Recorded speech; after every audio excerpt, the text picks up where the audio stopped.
తరుగు పెడుతుంటే పట్టించుకునే దిక్కే లేదు నీ ప్రభుత్వంలో. ఏ జిల్లాలో పోయినా ఇవాళ 4 కిలోలు 5 కిలోలు తరుగు పెడతా ఉన్నారు. వెంటనే నేను ప్రభుత్వాన్ని డిమాండ్ చేస్తున్నా, ఇవాళ బహిరంగ లేఖ కూడా రాస్తున్నా. నీ రైతు డిక్లరేషన్ బోగస్. అరే నువ్వు శనగలు కొనే తెలివి లేదు, నీకు మక్కలు కొనే తెలివి లేదు, సన్ఫ్లవర్ కొనడం ఆపేసి 20 రోజులు అయిపోయింది, వడ్లు కొనే తెలివి లేదు, జొన్నలు అయితే ఇదివరకు కొనుగోలు కేంద్రాలే స్టార్ట్ చేయలేదు. జైరాబాద్ లో, నారాయణ ఖేడ్ లో, జూక్కల్లో, కామారెడ్డిలో, ఆదిలాబాద్ లో జొన్నలు పండిన రైతులు ఇవాళ సంగారెడ్డిలో చాలా ఇబ్బంది పడుతున్నారు. జొన్నలు పండిన రైతులు కొంటవా కొనవా జొన్నలు ఏంది అసలు? రైతులకు ఒక క్లారిటీ ఇప్పుడు సన్ఫ్లవర్ శనగలు ఆపేసి 20 రోజులు 20 రోజుల నుంచి వాళ్ళు మార్కెట్ లో ఉన్నారు రైతులు. పాపం జొన్న రైతులు నువ్వు కొంటవా కొనవా అయోమయ పరిస్థితుల్లో ఉన్నారు. సన్నవడ్లకు బోనస్ ఇస్తా అన్నావు, యాసంగిల బోనస్ ఇస్తావా ఎగబెడతావా? ఇయ్యకపోతే తప్పైందని చెంపలేసుకో, క్షమాపణ చెప్పు.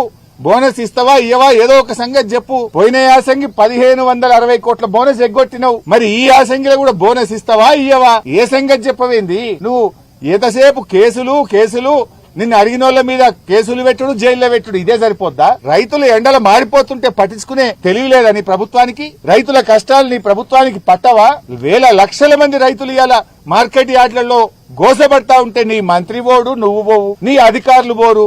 మీరేమో ఏసీలలో జూబ్లీ హిల్స్ ప్యాలెస్ లో కూర్చుంటే ఎండల రైతులు మాడిపోతున్న పరిస్థితి ఉన్నది. ఇప్పటికైనా ఈ అక్రమ కేసులు బంద్ చేయి, రైతుల గురించి పట్టించుకో, ప్రజా సమస్యల గురించి పట్టించుకో, 420 హామీల అమలు గురించి పట్టించుకో, నీ 6 గ్యారంటీల గురించి పట్టించుకుని నిజమైన పాలన అందించే ప్రయత్నం చేయి.